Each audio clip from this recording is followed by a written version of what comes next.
Hizo su trabajo y nos copó el estudio directamente. Pero hoy tenemos una masonería especial y te diría hasta desconocida o hasta oculta. Y ahora voy a explicar en un ratito por qué digo oculta, porque es como que no hemos mirado para ese lado durante mucho tiempo. Nos referimos a la masonería femenina, que muchos piensan que es algo nuevo, pero no. Tiene una trayectoria muy larga en el mundo y una trayectoria muy larga también en la Argentina. Y tenemos un grandísimo placer que nos vamos a dar el día de hoy. Hoy tenemos a la jefa, hoy está la que está allá arriba.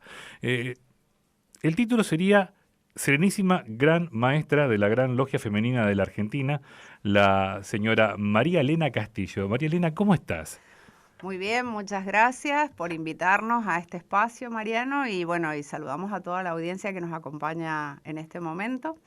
Placer de estar en esta ciudad y de conocerlos y de tener la oportunidad de que la audiencia también nos conozca. No, es interesante porque, bueno, lo tenemos a Germán acá también, que ya viene para su columna del masón de los jueves, y hace tiempo que venimos trabajando en esto de hablar de la masonería, pero no de la masonería esotérica o esos misterios que hay alrededor de la masonería, sino de la masonería actual y real, que son personas, que son trabajadores, que se reúnen con un fin específico, que no hay ni magia, ni secretos, ni son los dueños del mundo. Eso me dice Germán, por lo menos. Yo le creo cuando me dice que no son los dueños del mundo. Y en específico ahora, el tema de la masonería femenina, yo decía oculto porque es como que ha quedado fuera del foco. Cada vez que se habla en los medios de comunicación de masonería, siempre se va para el lado de la masculina. Pero ahora la masonería femenina se está presentando y con mucha fuerza. Y sobre todo, no es una masonería nueva. No, para nada.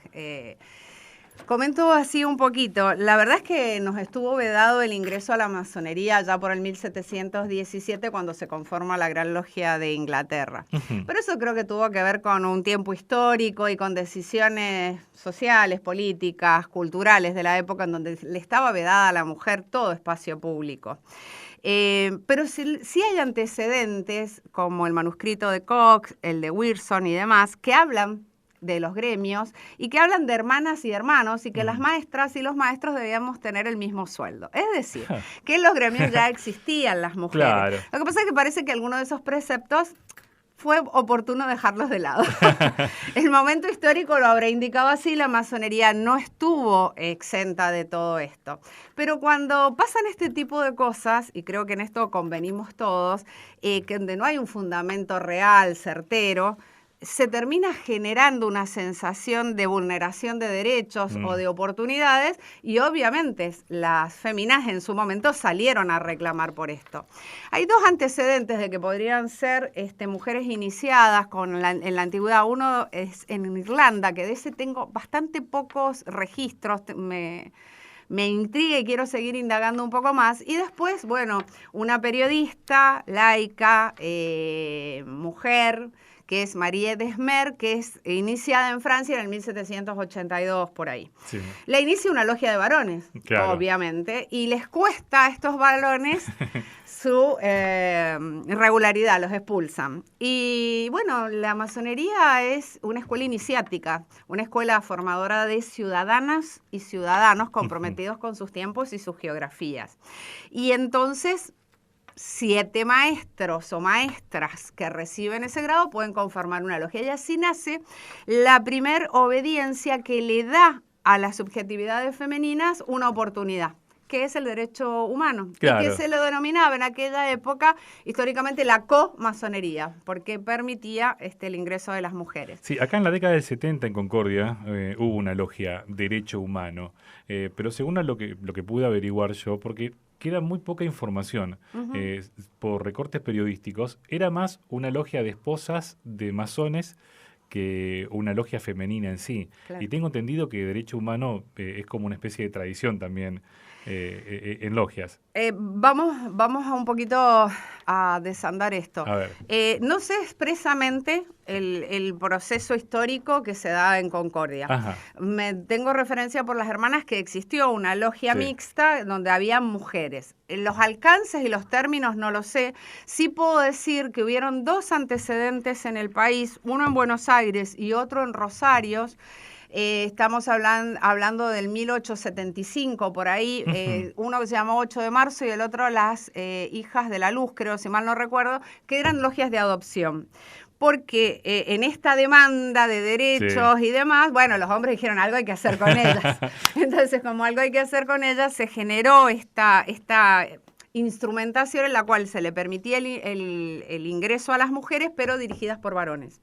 Esas dos logias son los antecedentes que hay en el país con antelación. Mira vos. El derecho humano, por otro lado, sí existió en nuestro país. Ajá. Y data de 1900 y Chirolas. Mis abuelos fueron fundadores del derecho humano en Mendoza. Mira vos. Y yo les estoy hablando más o menos del 1940 y Chirolas. Sí, por supuesto. Mate, sí, acá en Entre Ríos mate. Mate, por supuesto. Entonces, las subjetividades femeninas a partir de Marie Desmer pueden empezar a ingresar. Sí. Ingresan en estas dos modalidades, o en el derecho humano, que era el derecho mixto internacional, de hecho se llama en la actualidad derecho humano, y si no, entraron como logias de adopción y posteriormente se da todo un proceso distinto. Este proceso que se va dando en Europa primero, en donde empiezan a nacer las primeras logias femeninas y en un momento determinado Francia, la Gran Logia de Francia masculina, autoriza y reconoce la existencia de las mujeres. Y a partir de ahí nace la Gran Logia Femenina de Francia y se expande a Bélgica, después años más tarde a España y también entra por México. ¿Sí? Entonces tenemos las más antiguas, las logias femeninas más antiguas están en México y de ahí se empiezan a expandir para abajo y detrás Chile que es entre comillas nuestra madre institucional porque es quien nos da la carta patente, ya tiene 40 años de existencia. Claro. Nosotras somos un poco más nobles, tenemos 20 años de vida institucional y 3 décadas de trabajo para conformar la Gran Logia Femenina Argentina. ¿Cómo fue ese trabajo? Porque me imagino que habrá sido una mezcla de ansiedad, porque cuando uno llega y trabaja con una luz de otro oriente, busca también generalizar e institucionalizar en su propia tierra. Me imagino que habrá sido un trabajo arduo, pero también plagado con mucha ansiedad. Yo no estuve entre esas 6 mujeres. 6 mujeres. De esas 6 mujeres, hoy todavía nos acompañan 2, que son ex grandes maestras fundadoras. Pero ellas cuentan que no encontraban un poco de asidero para esto. Tal es así que mandaron cartas a Inglaterra, no tuvieron recepción, mandaron cartas a Francia, sí tuvieron, y estábamos en una época muy compleja económicamente y demás, y les dijeron, miren, ¿por qué no por Chile? Y Chile acepta este desafío y viajaban.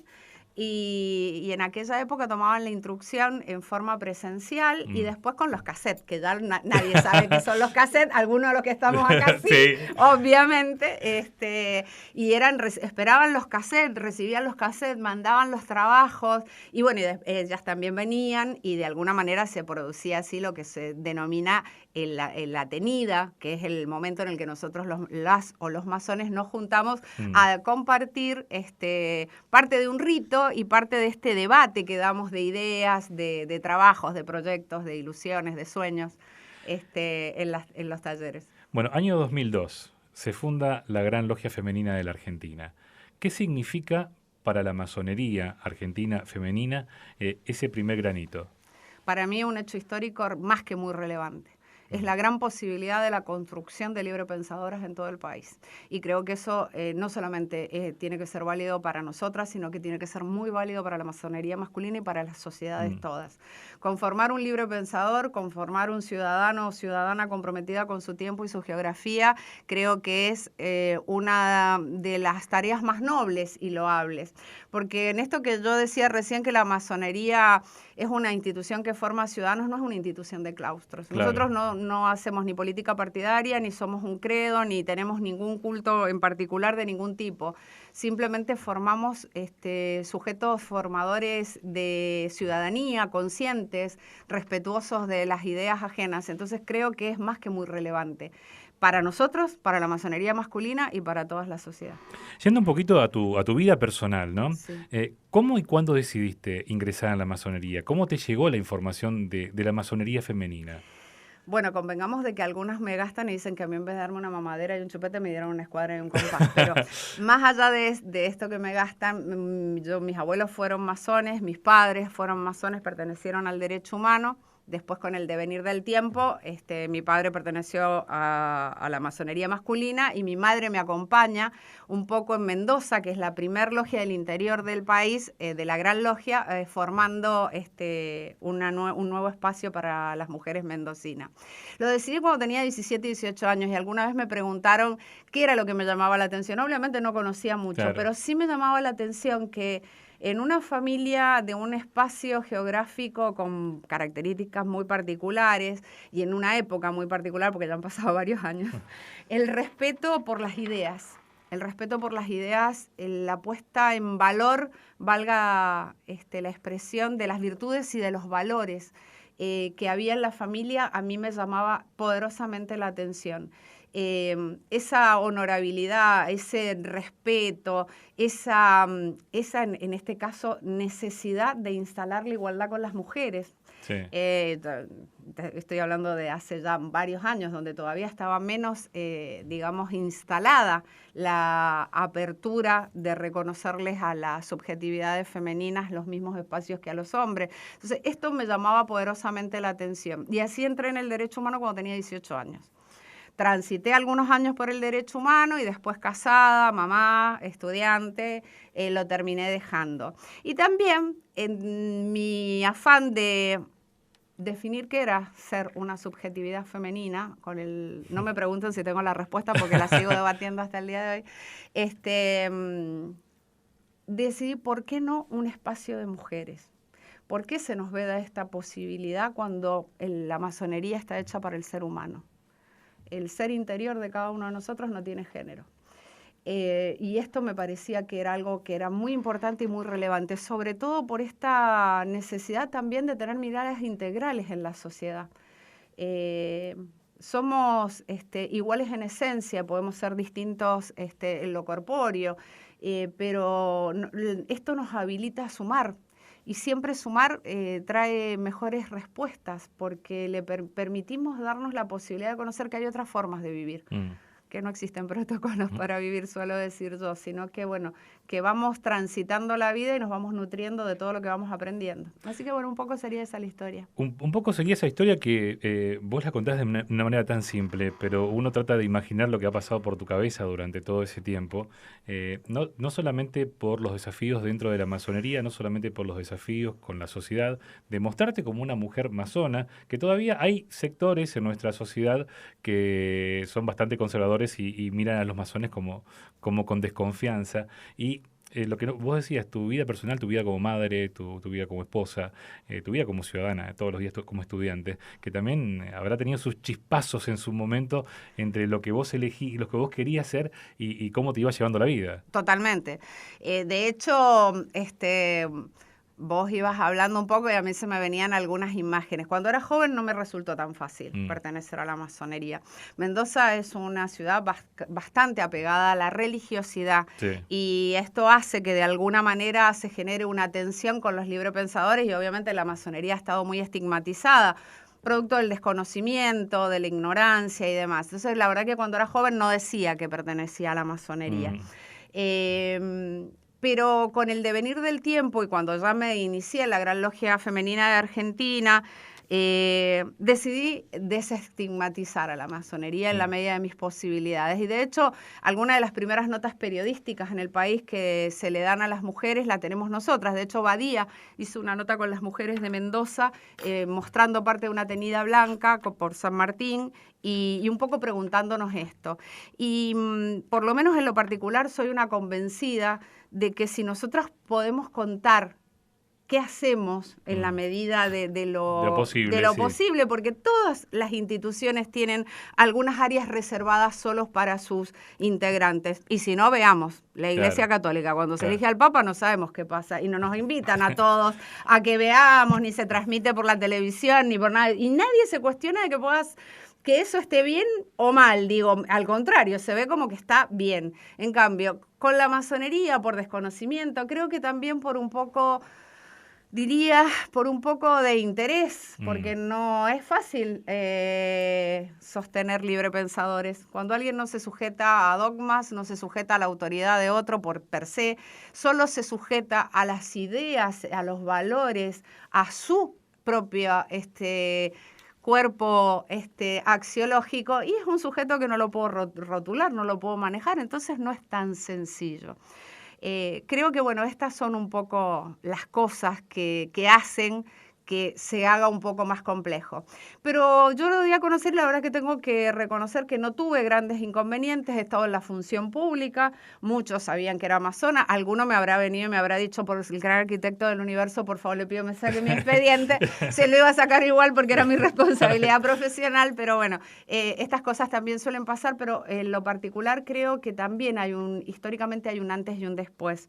Sí. Y creo que la masonería también, sobre todo la masonería masculina, de la cual yo no tendría autoridad moral para hablar porque no pertenezco, se vio muy estigmatizada y golpeada por la interrupción de los procesos democráticos, que nos afectaron a todos, pero entiendo de que a la masonería le tiene que haber afectado un poco más. Entonces, bueno, creo que estas partes de la historia que no las podemos desconocer, no las podemos olvidar, quizás han hecho a que muchas veces los hermanos y las hermanas se resguardaran más de la cuenta. Yo creo que hoy es otro tiempo y creo que si más nos mostramos y más mostramos lo que hacemos, muchos más se van a atrever a golpear a las puertas de nuestros templos y a querer ser parte de nuestras instituciones. Y me parece que eso es muy valioso. Por supuesto. Vos dijiste una frase, antes y después. Y yo quiero traer esta frase a colación por lo que va a ocurrir en Concordia. Concordia va a tener, se puede decir, su primera logia femenina de la ciudad de Concordia. Justamente ese es el motivo de tu visita a nuestra ciudad. ¿Qué significa, por un lado, para la Gran Logia, dar esta oportunidad de una ciudad como Concordia, que históricamente ha tenido masonería masculina? La institución no gubernamental más antigua que ha tenido Concordia es la Logia Rectitud número 24, que está activa desde el año 1867, y ahora va a tener una logia femenina. ¿Qué significa para la Gran Logia y qué te transmiten las chicas que van a pertenecer a esta logia, este momento verdaderamente histórico para la masonería de nuestra región? En primer lugar, creo que lo primero que tendría que para decir es profundo reconocimiento al trabajo que han hecho, las que la van a conformar y también acompañadas por muchas y por muchos, porque no somos tan pocas ni hemos estado tan solas en estos años. Y me parece que eso es muy importante. Primero, reconocimiento a ellas, al trabajo de ellas, porque cada una de ellas somos todas nosotras, porque nos han tocado pasar por las mismas situaciones por las que nos identificamos. Muchísimo esfuerzo, porque es todo hecho muy, muy, muy a pulmón. Son muchas horas de dejar nuestras familias, nuestras profesiones, de hacer múltiples viajes, no solo simbólicos, sino reales, de transitar por lugares inhóspitos, pero saber que lo que se está haciendo va a trascender. Entonces, para mí, profundo reconocimiento y profundo agradecimiento a todas y cada una de ellas como máxima representante del país. Y para la Gran Logia yo creo que es un orgullo, porque es una posibilidad más. Aparte, para nosotras dejamos toda la región con logias femeninas de la Gran Logia Femenina de Argentina. Es la primera región del país que va a tener todos talleres, porque hay otros espacios en el país donde por ahí todavía tenemos triángulos, que son distintas conformaciones de la masonería, o comités, que son grupos más pequeños de distintos grados. Entonces todavía tenemos todo un país que nos espera y una región, porque Paraguay depende de nosotras. Entonces, tenemos una jurisdicción muy amplia y mucho para seguir haciendo. Así que para nosotros es un hecho histórico, porque le voy a sumar algo más. El antes y el después. La Gran Logia Femenina de Argentina va a firmar junto con la Gran Logia Femenina de Uruguay pactos de hermanamiento. Y lo va a hacer con las dos logias que son itinerantes en el país. En el nuestro, Hipatia número 7, y en el Uruguay, Peregrina número 8. Pero también la nueva logia Constancia y Trabajo número 23 firma con Temis número 24 un pacto de hermanamiento. Y son las hermanas que están ahí, a la vuelta, cruzando el río en Salto. Entonces, creo que esto, y hay algo parecido que en algún momento le pasó a esta zona, a esta región, cuando tuvieron que volver a reconstruir talleres en ambos lugares. Sí. Entonces, creo que hay vínculos que nos trascienden y que venimos a honrar un poco esos vínculos, que no solamente son los que nosotras podemos crear, sino el reconocimiento de lo que pasó y, por qué no, de lo que vendrá. Mira, dentro de un rato viene otro de los columnistas que tenemos los jueves, que es un señor de Uruguay justamente, y él en su recorrido, porque él dice que mira Concordia como un nuevo concordiense, habla de un término que se utiliza mucho en Europa y nosotros no utilizamos, que es el término comarca, que es el término de una región unida por lazos culturales, por zona geográfica, por cercanías, y nosotros como ciudad fronteriza no podemos evitar eso, y creo que la masonería ha logrado justamente eso, de unirse y mostrar como que somos todo una sola cosa, que realmente es como debe funcionar. Antes de finalizar esta entrevista, una pregunta quizás, no quiero llamarla tonta, pero una pregunta comercial, diría un periodista amigo. ¿Por qué una chica debería acercarse a la masonería? Porque es una gran posibilidad para que desarrolle sus potencialidades, para que se conforme en un sujeto